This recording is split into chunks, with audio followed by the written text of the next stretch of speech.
KSN adalah lembaga yang ditetapkan oleh negara dan sudah disahkan dalam lembaga negara berdasarkan Undang-Undang Aparatur Sipil Negara. Di dalam undang-undang tersebut serta peraturan menteri serta peraturan dari Komisi ASN ada hal mendasar yaitu menyangkut ke job fit dan assessment.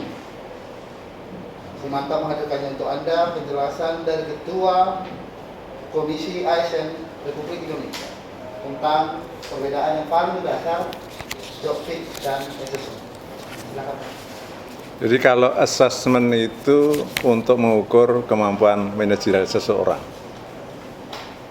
kemampuan misalnya mengelola organisasi, kemampuan berkomunikasi menjadi pejabat.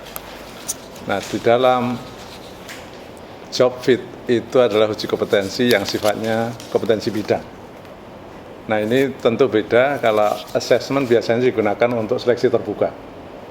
Apakah seseorang itu layak untuk naik dari posisi eselon 3 ke eselon 2. Sedangkan uji kompetensi yang sifatnya mengukur kemampuan bidang seseorang itu biasanya untuk memastikan apakah seseorang itu cocok untuk jabatan sebagai kepala dinas pendidikan atau kesehatan dan sebagainya.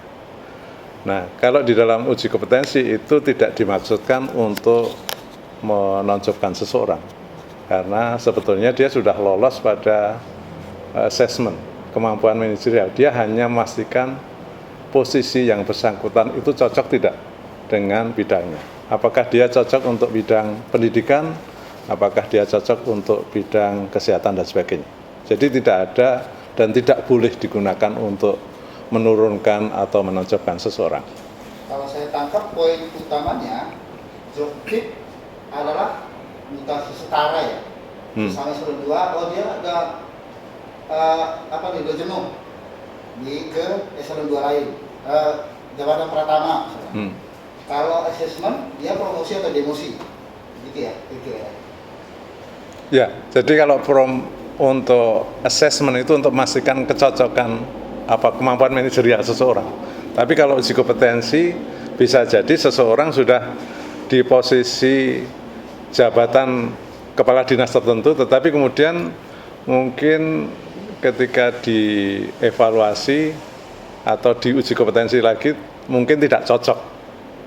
Mungkin lebih cocok untuk menjadi kepala dinas yang lain. Ini soal kompetensi bidangnya.